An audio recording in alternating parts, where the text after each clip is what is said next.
so takes us longer to complete tasks at hand. Having Asperger's, not making sense. Our actions are different from you, what you meant to. Who am I? I'm a human too. I'm just like you with ASD. Who am I? I'm a human too. I'm just like you with ASD. Hello, everyone, and welcome to Autism Stories, where we connect you with amazing people that help teens and adults with autism become more independent and successful. I'm your host, Doug Bletcher, the founder of Autism Personal Coach. I recently read that more than 1 billion people globally are participating in volunteer work. That's so important because there are so many problems in the world and we need all the help we can get to fix them. There are so many other positive side effects of volunteering, and today we're going to talk with Bill Fenbers, the social media facilitator for the Autism Society of Greater Cincinnati, on the power of volunteering for those with autism. Bill himself is on the autism spectrum, as is his younger brother and his nephew. He is an Oak Hills High School graduate and has lived in Cincinnati for nearly his entire life. Bill began volunteering for the Autism Society of Greater Cincinnati in June of 2016, and as of April 2017, he is assisted as the social media facilitator. Bill is also a volunteer for Marjorie Book Continuing Education, a local nonprofit bringing people with and without disabilities together through theater, post-secondary education opportunities, and community service. We hope you enjoy today's conversation. Hello, Bill. Thanks for joining us today. Thank you, Doug. I'm glad to be here. I actually predicted when you first started doing this that I would be one of your guests at some point down the road. Yeah, you're smart. You're smart to predict that. So I wanted to talk to you today, Bill, about the power of volunteering in your life. I think it's really important. However, I know at one point in your life you didn't always feel that volunteering would bring you any type of satisfaction. Read that in 2015 you had lost your job and you were at one of your lowest points in your life. It was suggested that to you to volunteer, but you didn't think that volunteering would be that enjoyable to you. What kind of made you feel that way? It started with a very extensive depression stage after losing that job, because it was like the 18th job that I had lost in my employment history. And I had been told, first of all, professionals had told me not to bother going back out in the work field, to stay out of the workforce, since I had also been approved for a Social Security disability check. So between losing another job and just part of the depression was because I had just been recognized at ICRON at their fall graduation in 2015 for individuals that that found work and had maintained work, and they had recognized me, and I had done the capping down thing and so forth. And 5 days later, I got fired from that job, which made it a lot worse. So this depression and thinking that I had failed, and I was a failure, it was an extensive period of time. Volunteering had been suggested to me during this depression, but I had balked at the idea, regardless if it's from friends or counselors, so forth. There's also a difference between paid work and unpaid work, and my pride made it to where I didn't feel comfortable telling people that if they asked that I didn't have a job that pays, that if you just tell them that you're volunteering somewhere, that it could put a bad impression on them, that he's not working, how is he supporting himself? I didn't feel comfortable with that, and so for a long time I just sat at home, watched television, didn't really take care of myself.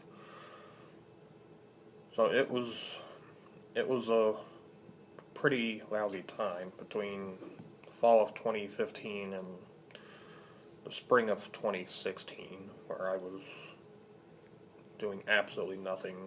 I put on weight and I just kept myself in my apartment for almost the whole time. Mm-hmm. And so then the following year you met my friend Joe Link for lunch one day. Yes. To discuss the nonprofit that he was and is still the executive director for, Marjorie Book Education. At that point, did you change your mind about volunteering? No, not right away. I remember that meeting. It was held in February of 2016 at the Frisch's over in Queensgate, and part of the reason I had met with him is because I took it as a challenge from my counselor 2 days prior to go out and be social the entire weekend. So Friday I went to an out-of-town hockey game.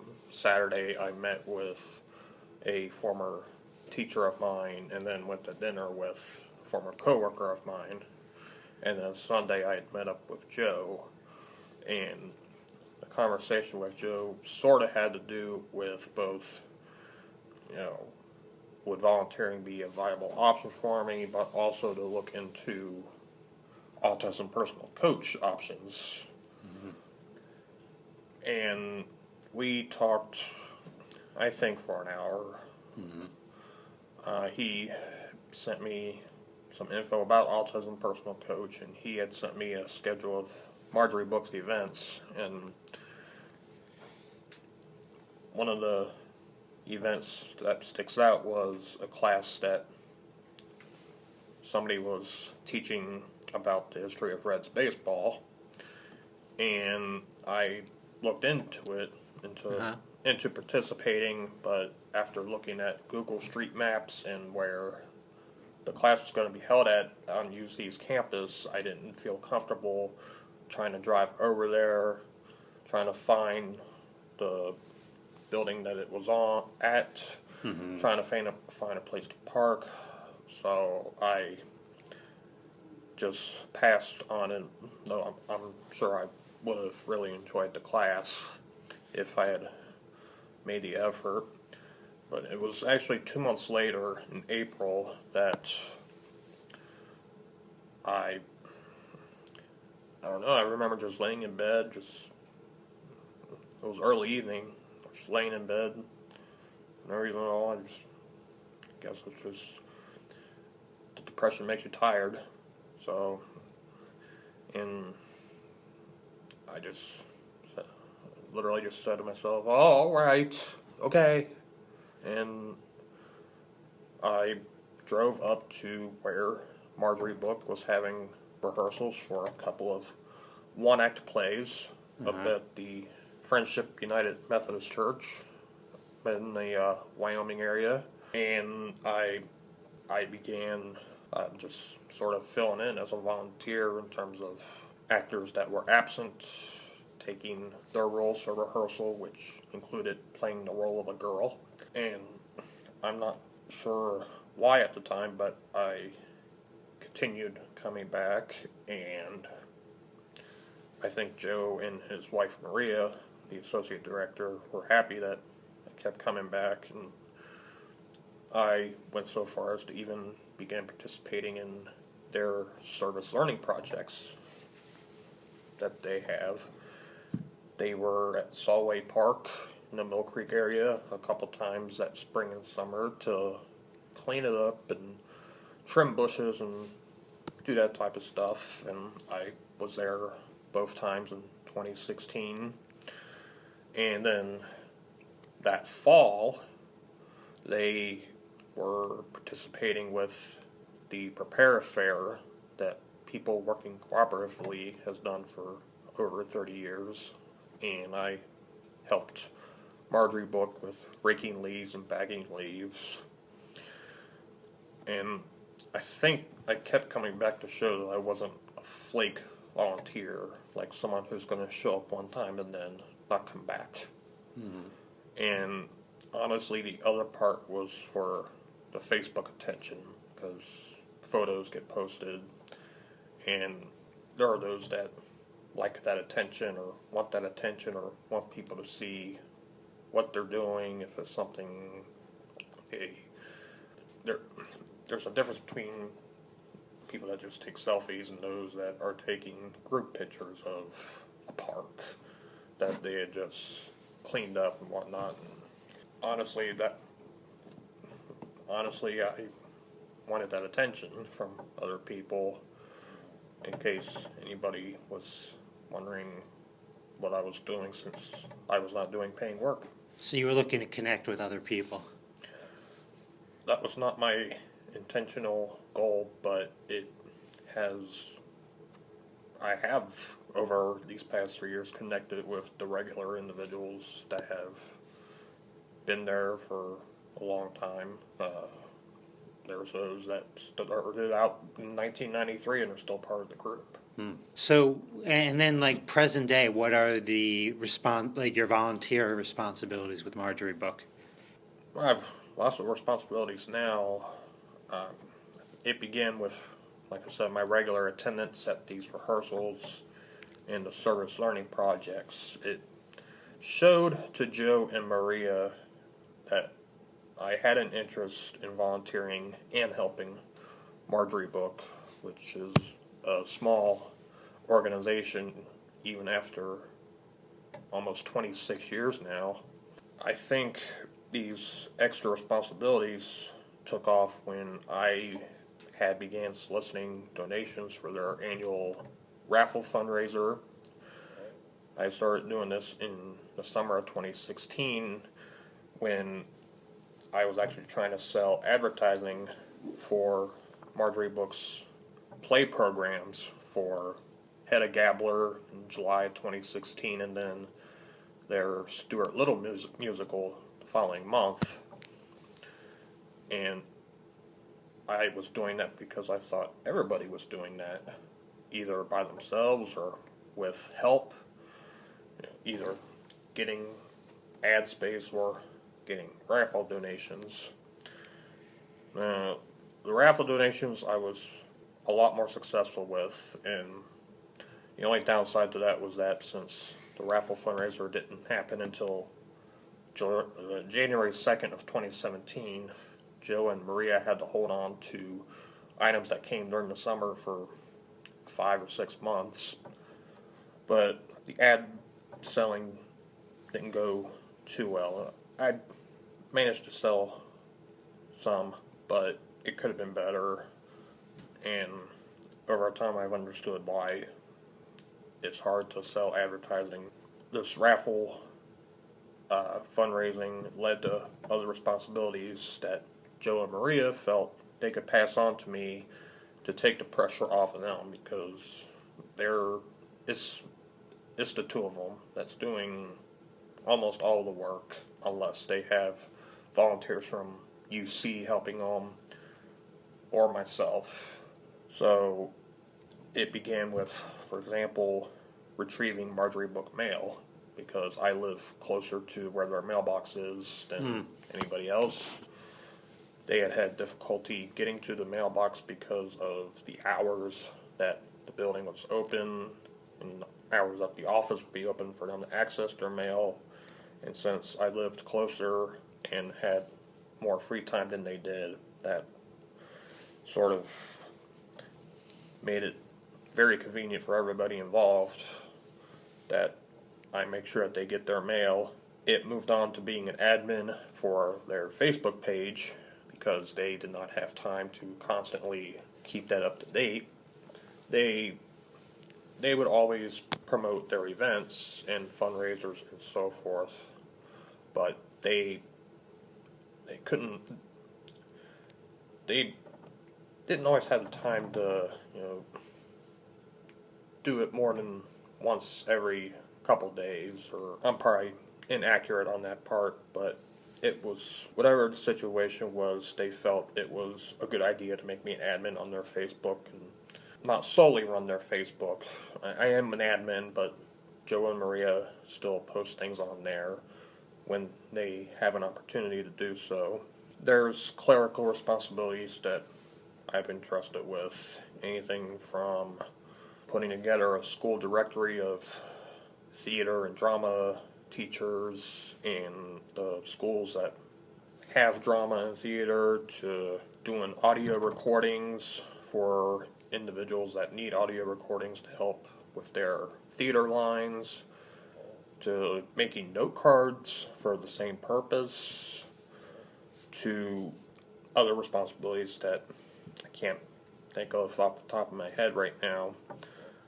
But my role has become so large that it made sense for me and Joe and Maria agreed that for me to begin attending their board of directors meetings as a volunteer leader. Now, I'm not actually on the board, but not being on the board gives me that option to attend the board meetings indefinitely.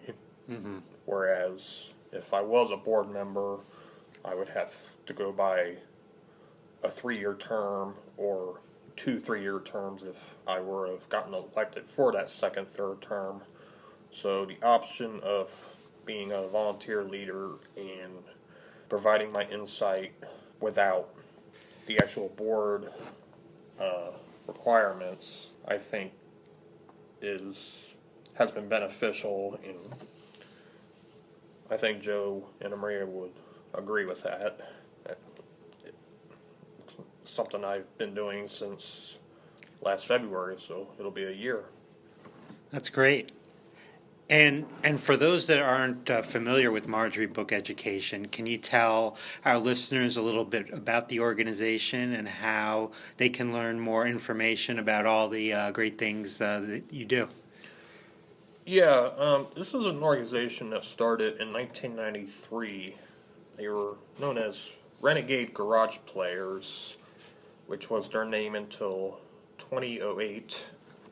At which point they changed their name to Marjorie Book Continuing Education to reflect their increased emphasis on service projects and continuing education. They renamed it after an individual named Marjorie Book, who was part of the group during the Renegade Garage Player days.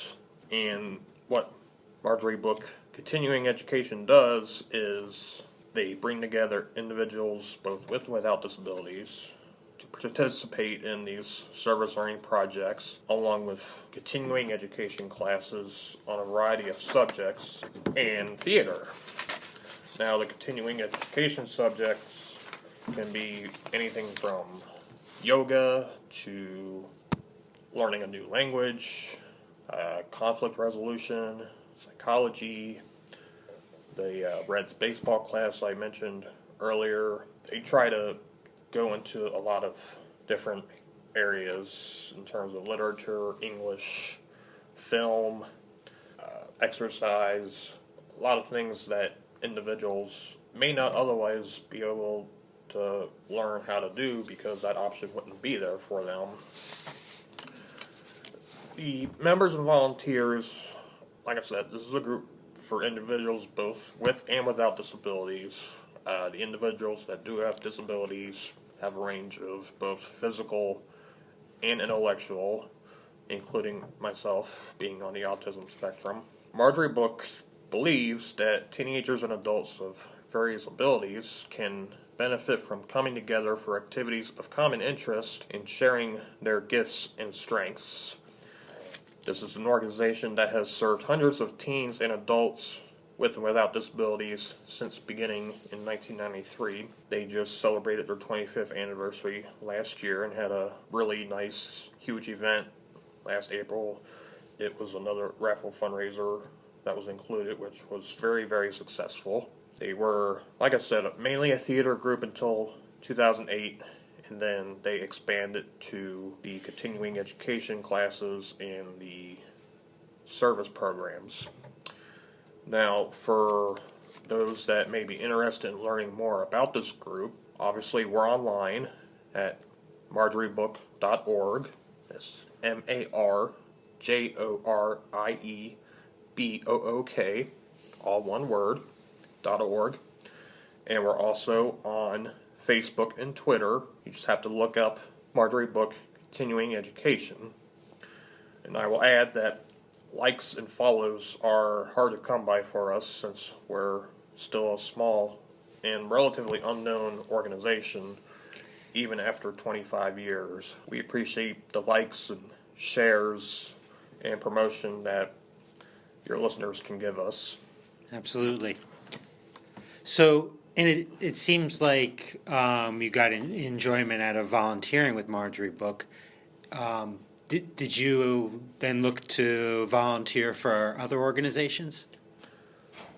I didn't go looking. It's just that another opportunity just happened to fall in my lap, and it involves the Autism Society of Greater Cincinnati, and to be more specific, the Cincinnati Adults with Autism Network Facebook page for our adult support group. What had happened was that I had bugged Amanda Timkemper a few times about support group meetings, about reminders that weren't posted because she had other commitments. Amanda's a very busy individual, and she discussed it with, I think she discussed it definitely with Margie McCarthy, and they agreed that, first of all, since Amanda wasn't always going to be available, that I should be added onto that Cincinnati Adults with Autism page as a moderator so that I can post events and remind individuals about events, but also to be added as an editor for the Autism Society of Greater Cincinnati's Facebook page, because I have to go through there to create the adult group events in order to post them on the group page. Mm-hmm. Now, over the course of the remainder of 2016, I was entrusted with other social media assignments that involved their school group and preschool group, the teen group, and just events in general, such as promoting their annual Great Pumpkin Race. And what ended up happening was, after 10 months, Charmaine, the executive director at the time, along with Carol and Margie, they hired me on as their social media facilitator. So this is now a paying position for me. That's awesome. So now I currently, for the most part, run the Facebook page along with the Autism Society Greater Cincinnati's Twitter account and their LinkedIn account. So that's great. So and I know you do a great job because I follow both of those pages. Thank you. For teens and adults with autism that might be interested in volunteering, like what would be like some of the benefits or reasons why you think they should take that step? I think for adults, if they're unemployed or maybe looking for something else, or they're in between jobs, whatever their situation, a volunteer position could potentially help them build their social skills and behavioral skills, and also maintain and update their resume, because you can put volunteer work on resumes, and it could lead to a potential job that pays regardless of if it's full-time or part-time, and they can continue volunteering even while they're working, as long as they have a schedule that they can balance out to where there's no scheduling conflicts between what their job shift is and what their volunteer schedule is, or what they're needed for in terms of volunteering. And do you have any advice for people that are looking for volunteer opportunities about how they should go about doing that? Well, I found out that the United Way usually has volunteer opportunities you can look into. You may have to do a more specific search for United Way Cincinnati or whatever part of town you're from. If you're north of Cincinnati, look to see what's available in Dayton. Look to see what's available in northern Kentucky. For individuals in Cleveland, I'm sure the United Way has a chapter up there as well. I believe the United Way's website is just unitedway.org. I'm not specific, but they're available on social media as well. So regardless of how you look into them, they'll direct you to what you're looking for. But also, if you know someone in your family or social circle who volunteers, you can ask if you can volunteer wherever they are or volunteer with what they do. They may need to run it by somebody above them to see if it's okay. The person in charge may want to do a background check and other legal things just because they have to, but like I said, you can ask a friend, ask a family member. In my case, I heard about Marjorie Book in 2014, and since I knew who Joe was, that was kind of an easy route for me to take. I felt it was easier than trying to just look into areas that where I would have to apply, and I would come in not knowing even the people that are running whatever the volunteer project is or the volunteer group. But like I said, I knew Joe and I knew about Marjorie Books, so I just went in and just on my own just sort of started volunteering, and Joe and Maria have been very happy with it for the past 3 years. Yeah, so trying to find those opportunities through who you know. Yeah, and also look into opportunities that are in common with your interests. Perhaps those who like pets may want to look into volunteering with the ASPCA. I know that Animaticon, which is an anime and cosplay convention, they are currently looking for volunteers to help with their event, which is coming up March 22nd through 24th up in Blue Ash. You can check them out at animaticon.com.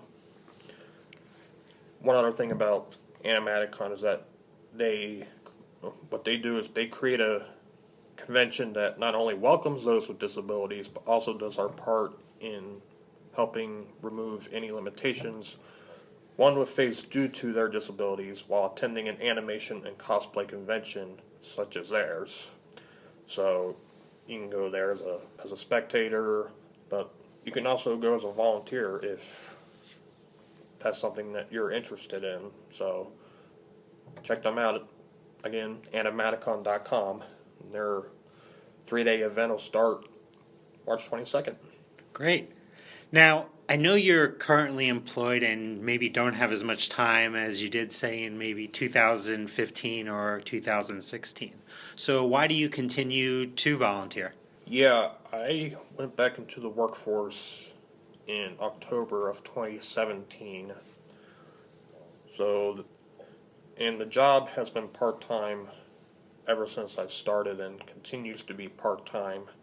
So having that part-time job still gives me the time to continue helping Joe and Maria with Marjorie Book with the tasks that I was doing before, along with continuing to help the Autism Society with the social media work that they asked me to do, that I've been doing for a couple years now. And I have done very well with balancing everything. There hasn't been any, conflicts in terms of, well, I'm doing this, so I can't do this. The part-time job is always going to come first. So in the summer of 2018, I was not involved with Marjorie Book a whole lot because I work nights, and a lot of what they do in terms of theater rehearsals occur during the early evening, so I was unavailable. So things that I normally would have done were assigned to other volunteers, but I still try to help them when I can, even if it's, if I'm only available one day a week, I still try to spend a couple hours with them to, help them with whatever they're doing at the time in terms of what play or what clerical work may need to be done that hasn't been done yet. And I feel that everyone's happy. I wanted to go back to something you were talking about earlier. I know you're participating in board meetings for Marjorie Book. How do you feel like that has been helpful to you, and do you enjoy giving your feedback to the board? Yes, on both ends.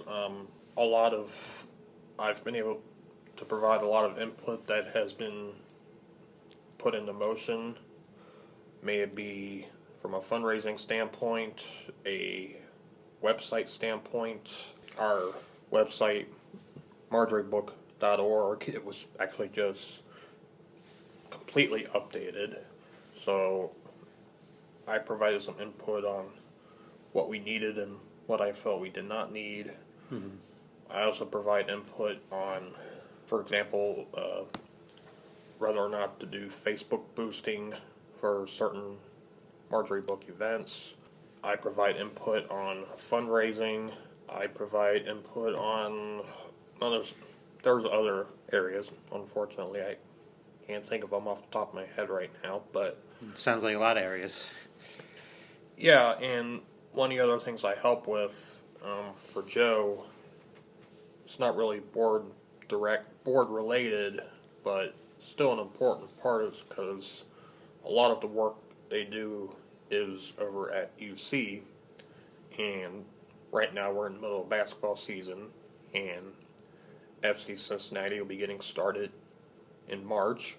So I went and I checked off what dates and what times UC basketball had a game and when FC Cincinnati would have a match, so that Joe could adjust his rehearsal schedules, his class schedule for the continuing education classes, and if necessary for his monthly Dungeons and Dragons role-playing group.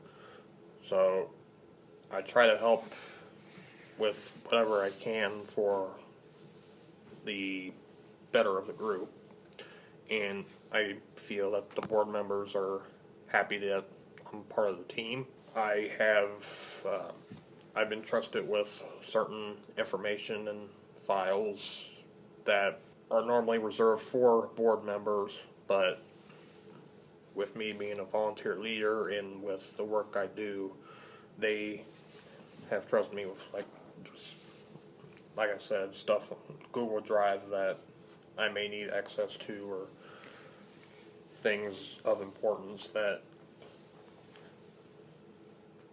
are usually just for the board members. Yeah, I think that's great. I hope more nonprofit organizations in the future have people on the spectrum participate, in their boards and give their valuable input. Well, we actually do have somebody on the spectrum who's a board member on the Autism Society. That's a recent development. So locally, we're moving in the right direction, and like you, I hope it continues to improve, not just locally, but nationally. Yeah, absolutely. Now, I always say that I learn the most about autism from people with autism.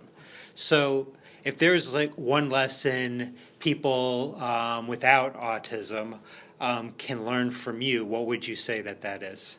I will say, from my standpoint, I try so hard to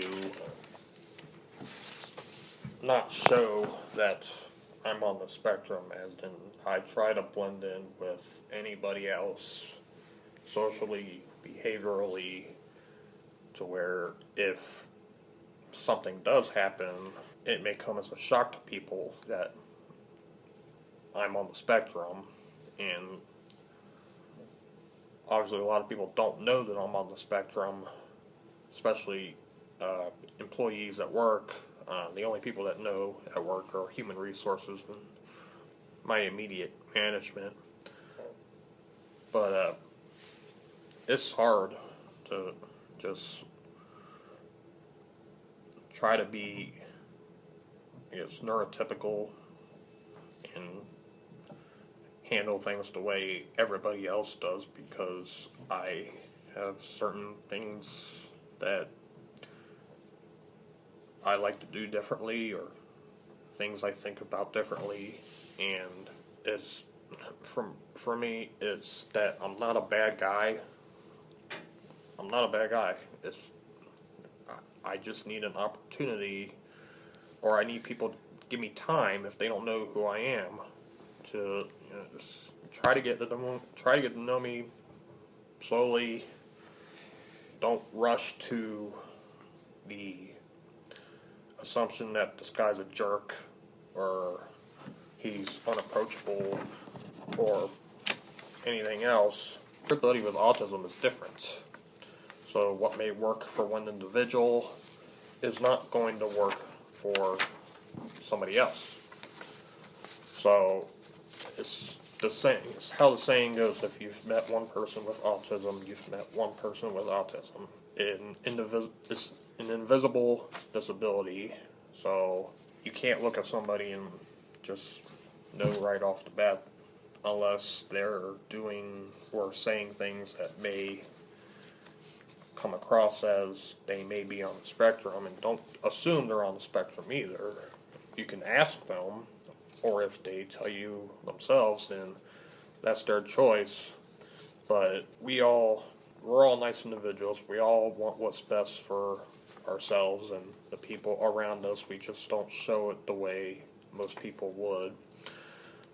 From a job standpoint, I encourage employers to give applicants that may be on the spectrum, give them a chance to show what they're capable of, because if they tell you in the interview that they're on the spectrum, that doesn't mean that they can't do the job that they applied for. And I can speak from personal experience. I got turned down quite a bit in 2016 because I disclosed towards the end of the interview that I was on the spectrum, because I thought that was the right thing to do, and that employers are going to say that they found other qualified applicants, or give you some other reason, but none of those places hired me. And obviously the thought in the back of my mind was that I should have disclosed after they hired me, because then they have to keep you, because they could face a lot of legal trouble for firing somebody with any disability. Individuals with autism, both children and adults, we are capable of more than what society gives us credit for, and I wish that would change. For another thing with employers is, don't rush to discipline or terminate an employee with autism because of a conflict. Try to make an effort to work with them and help them, which unfortunately did not work out for me, because I've been fired from quite a few jobs despite the employer knowing I'm on the spectrum, and either they don't know how to work with individuals on the spectrum, or something else, and that may be something that employers should look into, is training sessions for all their employees on working with individuals with autism, or if it's a business that children attend, like movie theaters or whatever, train your staff to work with children that are on the autism spectrum so that they have an enjoyable experience. Mm-hmm. If you know someone with autism through school or work or somewhere else, or you think they may be on the spectrum, or they tell you they're on the spectrum, I advise you to just be patient with them and allow yourself time to learn about them and try to be in their world. They'll, like I said, we're not jerks. We're not purposely bullying anybody. We just have different ways of communicating that are not the same as most. But if you give us a chance, it's possible that we could become a new friend of yours down the road. Well, Bill, I love that, and I really enjoyed our conversation today. Thank you so much for your time. Me too. Thank you very much, Doug. Thank you, everyone, for listening to today's episode. There are many good reasons to volunteer, but probably the one I keep coming back to is that it is a great way to develop community, to give people the belief that they are contributing to their community and not to be so isolated. Autism Personal Coach also does that, as we save people with autism from feeling alone and being isolated. So often teens and adults with autism struggle with anxiety and as a result don't have success in their lives. Autism Personal Coach is a unique service in that we help those with autism by working on meaningful, individualized goals in the setting in which they'll be used, so anxiety is greatly reduced and as a result they become more independent and successful. To get an autism coach for a loved one or yourself, it's very easy. All you have to do is email autismpersonalcoach@yahoo.com or call 216-336-5889 and request a coach today. On next week's episode of Autism Stories, we will talk with Mike Sweeten of Butler County Board of Developmental Disabilities, and we will discuss about those with waivers and how they and their family members can work best with their county support administrator. Talk to you then.